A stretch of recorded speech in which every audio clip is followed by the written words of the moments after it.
ನಮ್ಮ ಕರ್ನಾಟಕದ 7 ಕೋಟಿ ಜನಸಂಖ್ಯೆ,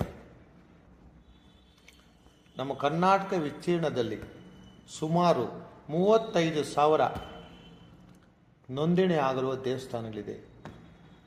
ನೋಂದಣಿ ಇಲ್ಲದೇ ಇರುವಂಥ ದೇವಸ್ಥಾನಗಳು ಇನ್ನೊಂದು 35,000 40,000 ಇರಬಹುದು. ಒಟ್ಟು 70,000 ರಿಂದ 80,000 ದೇವಸ್ಥಾನಗಳಿದ್ದಾವೆ. ಇತ್ತೀಚೆಗೆ ಒಂದು 2-3 ವರ್ಷಗಳಿಂದ ಒಂದು 10,000 ದೇವಸ್ಥಾನ ಕಟ್ತಾ ಇರಬಹುದು. ಈ ದೇವಸ್ಥಾನಗಳ ನಿರ್ಮಾಣ ಖರ್ಚು ವೆಚ್ಚಗಳು ಅಂದಾಜು ಲೆಕ್ಕನಲ್ಲಿ 1 ಲಕ್ಷ ಕೋಟಿ ಬೀಳುತ್ತೆ. ಇವೆಲ್ಲ ಭಕ್ತರು, ಸಾರ್ವಜನಿಕರು, ಸಂಘ ಸಂಸ್ಥೆಗಳು, ಸರ್ಕಾರ ನೆರವಿನಿಂದ ನಡೀತಾ ಇದೆ. ಆದರೆ ನಾವು ಹಿರಿಯರನ್ನು, ಕಣ್ಣಿಗೆ ಕಾಣುವ ದೇವರುಗಳು, ಜನಸೇವೆ ಜನಾರ್ದನ ಸೇವೆ ಅನ್ನೋರು ಹಿರಿಯರಿಗಾಗಿ ನಾವೇನು ಮಾಡ್ತಾ ಇದ್ದೀರಿ? 7 ಕೋಟಿ ಜನಸಂಖ್ಯೆಯಲ್ಲಿ 8% ಹಿರಿಯ ನಾಗರಿಕರಿದ್ದೀರಿ. ಅಂದರೆ 60 ಲಕ್ಷ ಜನ ಇದ್ದೀರಿ.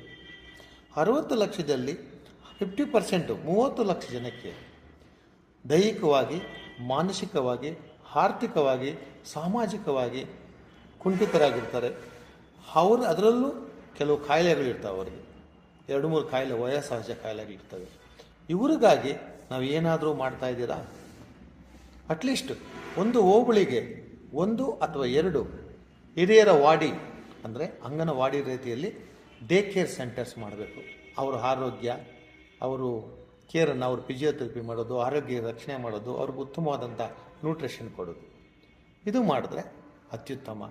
ಹಾಗೂ ಇದರಿಂದ ಹಿರಿಯರನ್ನು ನಾವು ನಮಗಾಗಿ ದುಡಿದ ಹಿರಿಯರಿಗೆ ಗೌರವಾನ್ವಿತವಾಗಿ ನಡೆಸ್ಕೊಂಡಂಗಾಗತ್ತೆ, ಹಾಗೂ ಅವ್ರಿಗೆ ಒಳ್ಳೆಯ ಆರೈಕೆ ಮಾಡ್ದಂಗಾಗತ್ತೆ. ಮತ್ತು ಈ ಕೇಂದ್ರಗಳಿಂದ ಯುವಕರಿಗೆ ಉದ್ಯೋಗ ಸಿಗತ್ತೆ. ಹಾಗೆ ಉದ್ಯೋಗ ಏನೂ ಕೆಲಸ ಕೊಡದೆ ನಾವು ಅವರ ಅಕೌಂಟ್ಗಳಿಗೆ ಹಣ ಹಾಕೋದಕ್ಕಿಂತ ಹಳ್ಳಿಗಾಡುಗಳಲ್ಲಿ, ಗ್ರಾಮಗಳಲ್ಲಿ, ಪಂಚಾಯಿತಿಗಳಲ್ಲಿ ಹಿರಿಯರ ವಾರ್ಡನ್ನು ಮಾಡಿ ಹಿರಿಯರಿಗೆ ಆರೈಕೆ ಮಾಡೋವರಿಗೆ ಹಣ ನೀಡಿದ್ರೆ ಇದು ತುಂಬ ಅತ್ಯುತ್ತಮ ಅಂತ ಹೇಳ್ತಾ, ಇದು ನಮ್ಮೆಲ್ಲರ ಅಭಿಪ್ರಾಯವಾಗಿದೆ. ನಮಸ್ತೆ.